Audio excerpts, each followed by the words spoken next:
Hello everyone, welcome to Easy to Learn Academy.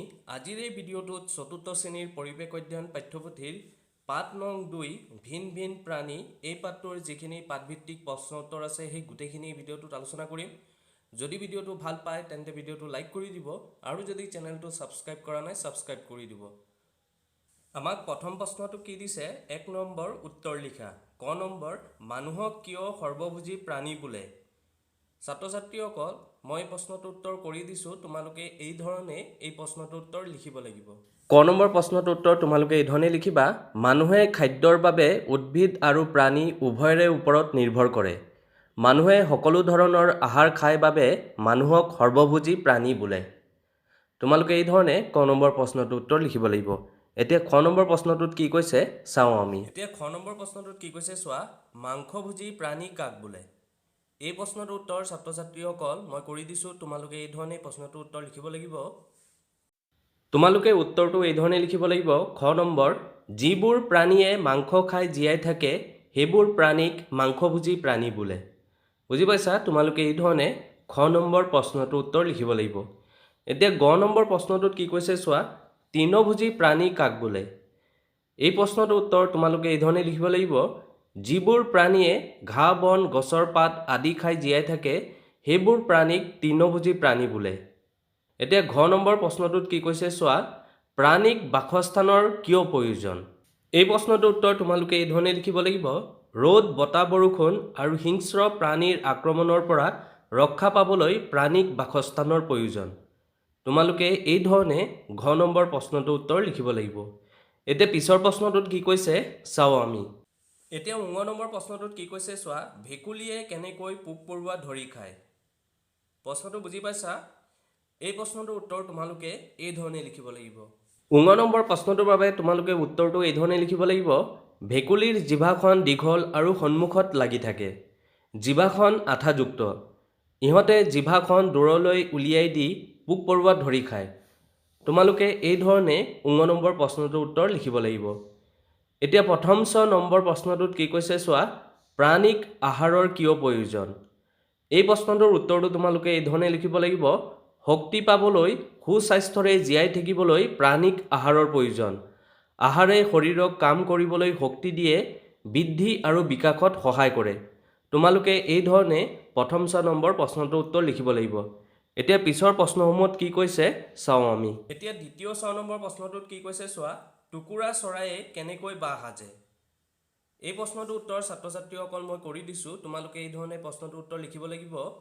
দ্বিতীয় 6 number প্ৰশ্নটোৰ উত্তৰ তোমালোকে এই ধৰণে লিখিবা, টুকুৰা চৰাইয়ে কেঁচা দীঘল বন নাৰিকল খেজুৰ কলগছ আদিৰ পাতৰ আডালৰ গুৰিটো খামুচি ধৰি ঠোঁটেৰে আডাল পকাই পকাই মিহিকৈ বাঁহটো গুটি লয়। তোমালোকে এই ধৰণে দ্বিতীয় 6 নম্বৰ প্ৰশ্নটোৰ উত্তৰ লিখিব লাগিব। এতিয়া বৰ্গীয় জ নম্বৰ প্ৰশ্নটোত কি কৈছে চোৱা, মাছে কোন কোন ঠাইক বাসস্থান হিচাপে ব্যৱহাৰ কৰে। এই প্ৰশ্নটোৰ বাবে তোমালোকে উত্তৰটো এই ধৰণে লিখিব লাগিব, কিছুমান মাছ পানীত থকা জোপোহা উদ্ভিদ মেটেকা আদিত বাস কৰে। শিঙি মাগুৰ কুচিয়া চেঙেলী আদি মাছ গাঁতত সোমাই থাকে। নদীত থকা শিলঘৰীয়া মাছে শিলৰ ফাঁকত আশ্ৰয় লয়। তোমালোকে এই ধৰণে বৰ্গীয় জ নম্বৰ প্ৰশ্নটোৰ উত্তৰ লিখিব লাগিব। এতিয়া পিছৰ প্ৰশ্নসমূহত কি কৈছে চাওঁ আমি। এতিয়া ঝ নম্বৰ প্ৰশ্নটোত কি কৈছে চোৱা, পৰিভ্ৰমী চৰাইবোৰে কিয় দেশ বিদেশ ঘূৰি ফুৰে। এই প্ৰশ্নটোৰ উত্তৰ ছাত্ৰ ছাত্ৰীসকল মই কৰি দিছোঁ, তোমালোকে এই ধৰণে প্ৰশ্নটোৰ উত্তৰ লিখিব লাগিব। ঝ নম্বৰ প্ৰশ্নটোৰ উত্তৰ তোমালোকে এই ধৰণে লিখিব লাগিব, পৰিভ্ৰমী চৰাইবোৰে খাদ্যৰ সন্ধানত নাইবা নিজে বসবাস কৰা অঞ্চলৰ অতিপাত গৰম নাইবা শীতৰ প্ৰকোপ সহ্য কৰিব নোৱাৰি দেশ বিদেশ ঘূৰি ফুৰে। তোমালোকে এই ধৰণে প্ৰশ্নটোৰ উত্তৰ লিখিব লাগিব। এতিয়া পিছৰ প্ৰশ্নসমূহত কি কৈছে চাওঁ আমি। এতিয়া 2 নম্বৰ প্ৰশ্নটোত কি কৈছে চোৱা, শুদ্ধ উত্তৰটো বাছি উলিওৱা। ইয়াত ক আৰু খ দুটা প্ৰশ্ন দিছে, আমাক কৈছে শুদ্ধ উত্তৰটো বাছি উলিয়াবলৈ। গতিকে এই প্ৰশ্নটোৰ উত্তৰ মই কৰি দিছোঁ, তোমালোকে এই ধৰণে প্ৰশ্নটোৰ উত্তৰ লিখিব লাগিব। ক নম্বৰ প্ৰশ্নটোত কি কৈছিলে চোৱা, টুনি কুলি বুলবুলি চৰাই বাহ নাসাজে। গতিকে আমি পাঠটোত পঢ়িছিলোঁৱেই যে কুলি চৰাই বাহ নাসাজে, গতিকে ইয়াত শুদ্ধ উত্তৰটো হ'ব কুলি। তোমালোকে কুলি এই শব্দটোৰ ওপৰত ৰাইট চিন দিব লাগিব। তাৰপিছত খ নম্বৰটো কি কৈছিলে, ধৃতৰাজ বুলবুলি ময়ূৰ এবিধ পৰিভ্ৰমী চৰাই।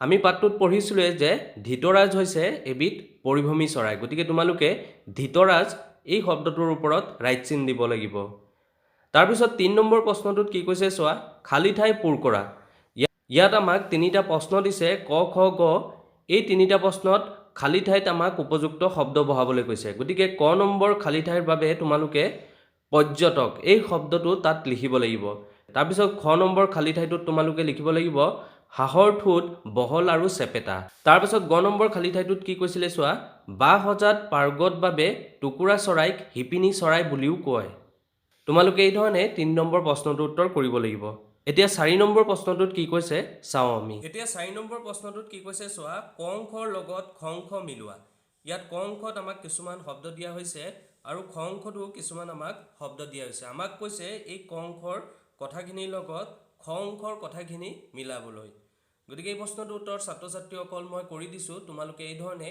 এই প্ৰশ্নটোৰ উত্তৰ কৰিব লাগিব ক অংশত থকা কণা মচুৰিয়ে ইয়াৰ লগত তোমালোকে খ অংশত থকা মাছ খায় এইটো মিলাব লাগিব তাৰপিছত ক অংশত থকা চিলনীয়ে ইয়াৰ লগত তোমালোকে খ অংশত থকা মাংস খায় এইটো মিলাব লাগিব তাৰপিছত ক অংশত থকা হাঁহে ইয়াৰ লগত তোমালোকে খ অংশত থকা শামুক খায় এইটো মিলাব লাগিব তাৰপিছত ক অংশত থকা ভাতৌৱে ইয়াৰ লগত তোমালোকে খ অংশত থকা ফলমূল খায় এইটো মিলাব লাগিব তোমালোকে এই ধৰণে এই 4 নম্বৰ প্ৰশ্নটোৰ উত্তৰ কৰিব লাগিব আশা ৰাখিছোঁ ছাত্ৰ ছাত্ৰীসকল তোমালোকে আজিৰ এই ভিডিঅ'টো ভাল পাইছা যদি ভিডিঅ'টো ভাল পাইছা ভিডিঅ'টো লাইক কৰি দিবা আৰু যদি চেনেলটো ছাবস্ক্ৰাইব কৰা নাই ছাবস্ক্ৰাইব কৰি দিবা আজিলৈ তেন্তে তোমালোকৰ পৰা বিদায় লওঁ ধন্যবাদ থেংক ইউ